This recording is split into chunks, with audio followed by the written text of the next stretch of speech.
Once upon a time, in a small, run-down cottage on the outskirts of a quiet village, there lived a lonely and poor old man named Samuel. He had spent most of his life scraping by, barely making ends meet.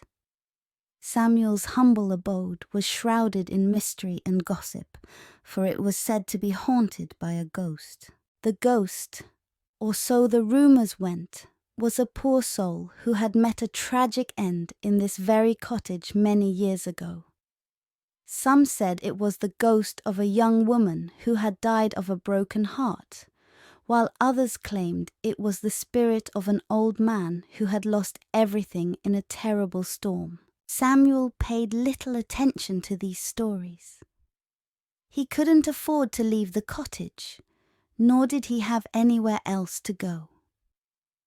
He was used to the eerie sounds that echoed through the creaky floorboards and the occasional flickering of the candle flames. To him, it was just the wind whistling through the cracks in the walls and the draughty windows. One chilly autumn night, as Samuel sat huddled by the dying embers of his fireplace, he heard a soft, mournful sob coming from the corner of the room. Startled, he turned to see a faint, translucent figure, a ghostly silhouette of a woman, weeping silently. Samuel's heart pounded in his chest as he stared at the apparition. The ghost seemed to radiate a sense of sadness and longing. She didn't appear threatening, just terribly sad. With trembling hands, Samuel whispered, "Who are you?" The ghost slowly raised her head, her ethereal eyes meeting Samuel's. Her voice, though faint and otherworldly, was filled with sorrow as she replied, "I am Emily, a poor soul who once lived in this cottage. I died here, waiting for a love that never returned." Tears welled up in Samuel's eyes as he listened to Emily's tale.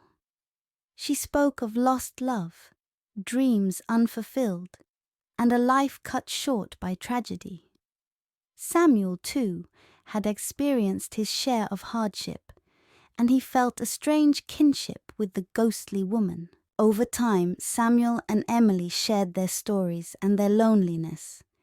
He brought fresh flowers to the cottage each day, hoping to bring a touch of warmth to her spectral existence. In return, Emily's presence grew less melancholic, and a faint smile sometimes graced her ghostly face. As the years passed, the villagers continued to talk about the haunted cottage. But Samuel and Emily didn't mind.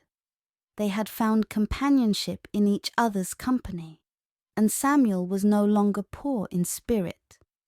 They had a bond that transcended the boundary between the living and the dead, and in their shared solitude, they had finally found solace.